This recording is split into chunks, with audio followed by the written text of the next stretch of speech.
Ndeko journaliste oyebi biso bana Goma, biso ba citoyen ya Goma. Tangu toyokaki que EAC SADC ba bengi bakonzi ya RDC na Rwanda po bakutana na Tanzania to sepelaki mingi. Pona nini? Parce que soki eza likanisi yako lukela biso kimia. Lelo M23 eza na kati ya ville ya Goma. Omoni ba activité nyoso efongwami bato bakimaki nde soki bavandi bazo luka kimia ekozala malamu. Pona nini? Parce que bato bakimi bakozonga. Toyokaki que nani Corneille Nanga ya lobaki ke alingi eke basolola ke ye alingi ke akutana nde na Félix na régime ya Kinshasa po basola po tozwa kimia wana biso to sepeli. Pona nini? Parce que au lieu to continuer na babitumba mikolo nyoso esengeli quand même que bakonzi bavanda baluka kimia. Tala Kagame aza voisin na biso, RDC na Rwanda biso nyos toza ba voisin et na tokozala toujours ba voisin éternel.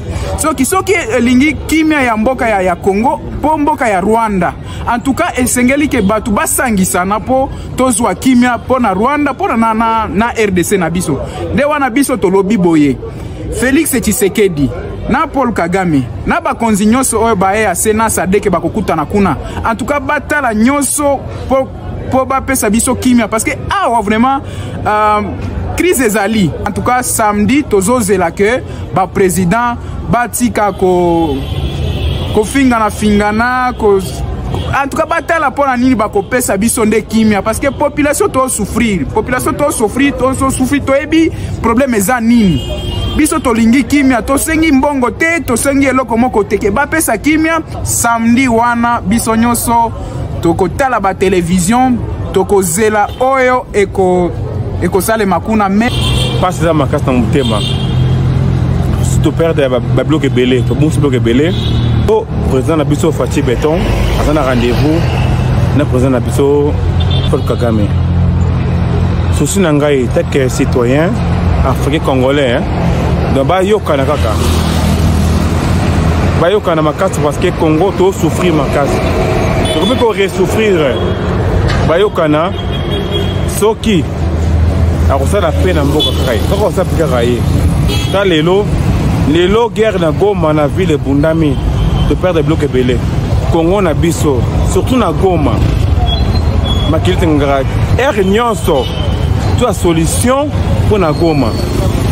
Fachi Beton, avec un Fachi Beton, notre président, je suis mon Congo, mon Galambuza, n'a préféré qu'on fasse na Est pour ne pas déconner à Goma.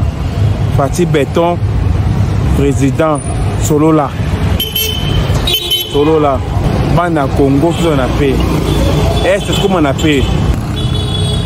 Ba maman, bazo violer ba maman, baleki, bazo violer baleki.